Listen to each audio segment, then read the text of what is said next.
Hey everyone, welcome to this episode of You Won't Believe What Happens Next.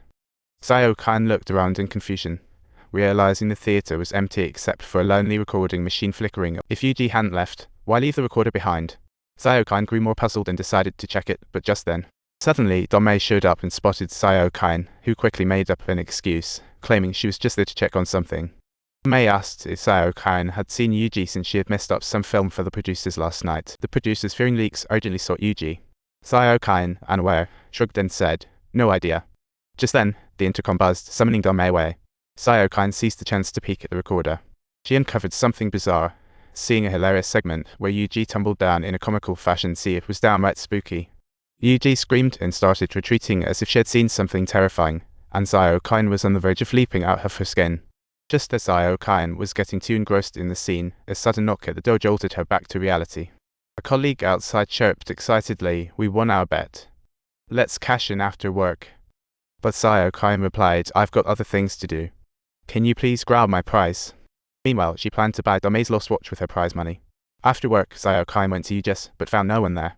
After calling out for what felt like forever, she discovered the door was unlocked. Hesitantly, she stepped inside, searching high and low, but no Yuji in sight. However, she was startled to find the fan still whirring, as if someone had just left. At that moment, she caught sight of a dark footprint on the floor, looking like it had just been splattered with mud. Curiosity aroused, Sayo-kan followed footprints to the closet, sensing someone inside. She nervously approached to peek. At that moment, the room echoed with a racing heart, fear approaching. She opened the door to find it empty. Helpless, Sayo-kan was about to leave, but blocked by gangsters. They were after Yuji. More interested in Sayo-kan than Yuji, they confronted her for not delivering the film on time. Sayo-kan was confused, while the gangsters threatened her that if she couldn't deliver the footage, she'd pay for it. "If you don't hand over those mysterious recordings soon, it's gonna make things very uncomfortable for your mama." Sayo-kan had no choice but to agree. At night, while no one was in the theater, Sayo-kan secretly started recording the film. To her surprise, the footprints looked exactly the same. They both led to the same closet, prompting Sayo-kan to wonder, could it be that Fusang Sao transformed into a terrifying ghost? She quickly dialed Yuji's number, only to hear the ringing coming from the screening room. Sayo-kan had no choice but to follow the sound, discovering it seemed to be emanating from the screen. Where had everyone gone? In a shocking discovery, she saw members of the production team appearing to have entered the film. Yuji was missing too. They'd all had their eyes gouged out, meeting grim fates at Fusang Sao's abode. Seeing this scene, Sayo-kan's heart immediately raced. She couldn't stay here any longer. Just then, she sensed a mysterious presence behind her, identical in clothing and hairstyle to Fusang Sao. Without hesitation, Sayo-kan fled the cinema. Yet, her backpack in the mirror became Fusang Sao. Back home, things took a turn for the worse as she heard water running in the bathroom, thinking someone was taking a shower. Trembling, Sayo-kan tiptoed to the bathroom, thinking, "Please, not you again." When she opened the door, a familiar set of footprints sent a chill down her spine. As the images unfolded, a figure emerged before her. It was Ligui, seemingly right in front of her. Gathering her courage, Sayo-kan was determined to uncover the truth.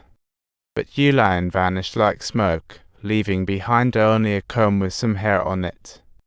Clearly no illusion, this surreal experience was real. The next day, Sayo-kan wearily trudged into work, accidentally eavesdropping on police chatter about Yuji's disappearance. Feeling guilty, Sayo-kan decided to continue her undercover antics, dodging any police inquiries. However, she was soon spotted by Domei and her colleagues, who wanted her help putting together some promotional posters.